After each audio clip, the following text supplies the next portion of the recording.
Hi, I'm Jill Colgrove, and I'm here just to share some information about depression.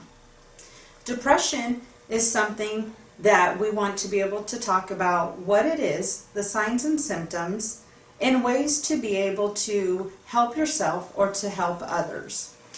So, to get started, depression is something that affects us mentally, emotionally, and physically. Depression is something that's more than just feeling sad. But actually, I like to talk about depression on a scale. So when you think about a scale, we can talk about starting with depression being at the far end, but actually what it does is it starts at feeling sad, feeling blue.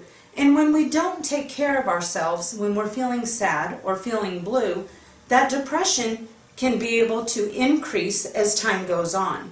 And that's what leads to more severe and significant symptoms of depression. So it's very important for everybody, whether you're feeling sad or blue, to be able to take some of those signs and symptoms as well as coping skills on how to manage that to prevent that progression, which can develop into more severe depression. Now, depression is something that affects how you feel, it affects how you think, and how you act. It can cause feelings of sadness, a loss of interest. It can lead to emotional and physical problems. It can also decrease your abilities to function at work or at home. However, depression is very, very treatable. And that's the most important thing that we remember through all of this. So let's talk about some symptoms of depression. Some of those, like I said, is just sometimes feeling sad, feeling blue, feeling kind of hopeless or discouraged. Sometimes you might feel or hear others saying that they just kind of feel blah. Or sometimes people might say, I don't really know what I'm feeling. Sometimes symptoms of depression is where people don't care about things anymore. They don't enjoy activities that they used to.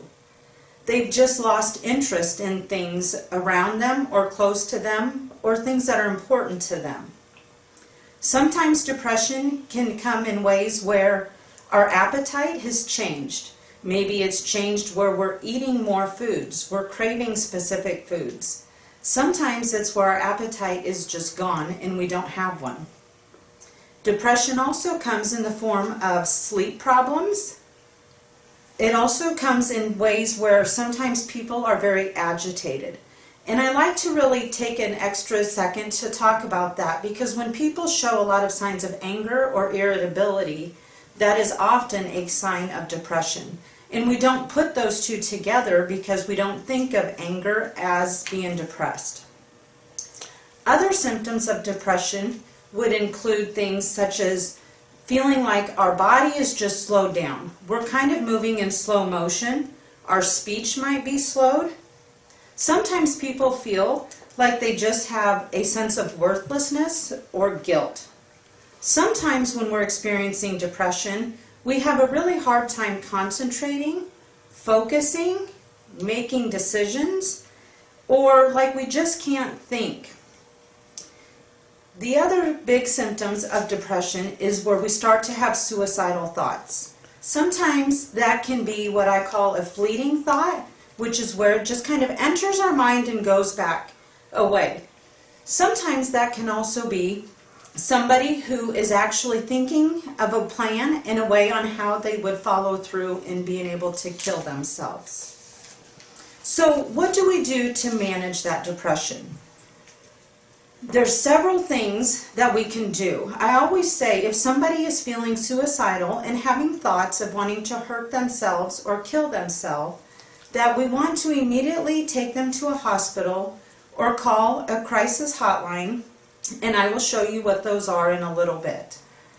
Other things that we can do to manage symptoms is to talk our feelings over with someone that we love, a close friend, your pastor. Sometimes it's about getting connected with something within our community. Maybe it's volunteering. Maybe it's being involved in something that our church is doing. Maybe it's joining a club. Journaling is another great coping skill that we can use, whether that's just writing a couple sentences, whether that's writing a couple pages. That can be every day, that can be a couple times a week, but being able to write your thoughts out. It's also really important to maybe try to schedule time with someone, like having a coffee break with someone or going for ice cream with a friend. Sometimes when we also are depressed, if we do things like play games, whether that's playing cards or maybe we want to bake or cook. Another great coping skill is a form of exercise. Now, exercise is not meaning about joining a club or going to a gym. It sometimes is just getting outside and going for a casual walk around the block. Exercise, I always say, is really called moving more. How do I help myself be able to move more? The more I can move, the better I can help myself feel. But if you can do that outside, being outside is one of the best coping skills also. Being able to breathe in the fresh air and notice some of the beauty around you. Finally, one of the things that I want to talk about is taking care of your body. That means trying to get an adequate amount of sleep, trying to eat somewhat healthy, not living on junk food or soda pop, but also maybe tracking your moods. How do I take care of myself to kind of learn what's going on with me? So in wrapping up, one of the things that we want to do, again, is if somebody is feeling suicidal and actively wanting to hurt themselves, we want to take some steps to be able to address that immediately. That can be staying with that person. Don't let them sit alone. Don't let them be by themselves. Sometimes it means restricting access to things, such as taking away their pills or medications. It would be taking away knives or a gun or other kind of lethal means. And again, like I mentioned before, it might be taking somebody to the emergency room. And so, in closing, I'm going to show you this paper here that also gives us the different hotline numbers that you can be able to call. These are very valuable. There's the National Suicide Prevention Lifeline. Here's a Boys Town National Hotline. There's a text line. And there's also crisis response. Crisis response is actually a local number that is answered by professionals within our own community that are available 24 hours a day, 7 days a week.